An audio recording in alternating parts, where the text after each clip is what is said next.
ఎవరి కోసం ఈ నాటకాలు అన్నటువంటిది కవిత తేల్చుకోవాలి. తెలంగాణ ప్రజలకైతే స్పష్టంగా తెలుసు. కేటీఆర్కైనా తక్కువ ప్రయారిటీ ఉందేమో కానీ కవితకి తక్కువ ప్రయారిటీ ఏమాత్రం లేదు. విచ్చలవిడిగా తిరగగలిగింది తను రాష్ట్రమంతటా, అలాగే విదేశాలకి కూడా రాష్ట్ర ప్రభుత్వపు సొమ్ములతో వెళ్ళింది. జాగృతి అనే ఒక ప్రైవేటు సంస్థకి ఫండింగ్ ఎవరు?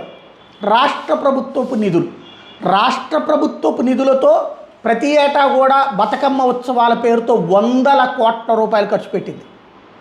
మళ్ళీ మా నాన్న నాకేం చేయలేదు, ఏమీ జరగలేదని చెప్తుంది. అట్లాగే ఏకంగా దక్షిణ భారత లిక్కర్ సిండికేట్కి కీలక పాత్ర పోషించింది ఆవిడ.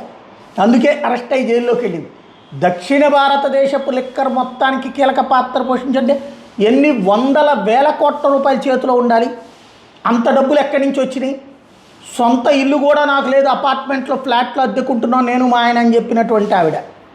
అలాంటి స్థాయి నుంచి ఏకంగా 100,000 కోట్ల రూపాయలు నాన్న అధికారంలో ఉన్నప్పుడు ఎలా సాధ్యమైంది?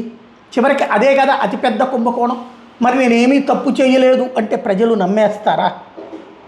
ఇంకొకటి, హరీష్ రావు తప్పుటోడు, కేటీఆర్ తప్పుటోడు, కేసీఆర్ సరిగ్గా పరిపాలించలేదు. కేసీఆరే సరిగ్గా పరిపాలించకపోతే వరుసగా 2 సార్లు అధికారంలోకి ఎట్లా వచ్చాడు? మొన్న కూడా కేవలం 2% ఓట్ల తేడాతో 39 స్థానాలు గెలుచుకుని అతి పరిమితమైనటువంటి దీంట్లోనే ఓడిపోయాడు.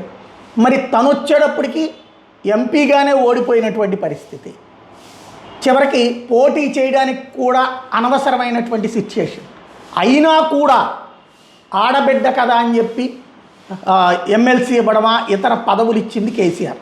మరి అప్పుడు అన్యాయం చేసినట్ట, న్యాయం చేసినట్ట?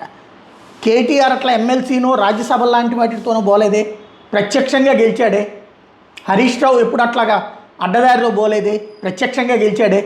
మరి ప్రజల చీత్కారాలకు గురైంది ఎవరు?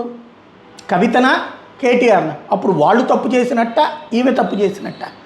మరొక ప్రధానమైనటువంటి అంశం, ఇప్పుడు పార్టీని పట్టుకుని ఏది కష్టాల్లో ఉన్న పార్టీని, కష్టాల్లో ఉన్న నాన్నకి అండగా ఉండాల్సింది పోయి నాన్నని వివాదాల్లోకి లాగడం, అన్నని వివాదాల్లోకి లాగడం, భావన వివాదాల్లోకి లాగడం, టోటల్గా పార్టీని సర్వనాశనం చేయాలని కూడా కుట్రలు పన్నేటటువంటి ప్రత్యర్థి పార్టీలకి అండగా నిలబడుతూ అర్థం పర్థం లేని ఆరోపణలు, నోటికొచ్చినటువంటి ఆరోపణలు చేస్తూ కంటతడి సెంటిమెంట్లు రగిలిస్తూ పుట్టింటిని నాశనం చేయాలని కోరుకుంటున్నటువంటి మహిళగా ఆవిడ ఆ కుటుంబానికి మంచి చేసిందా, చెడు చేసిందా?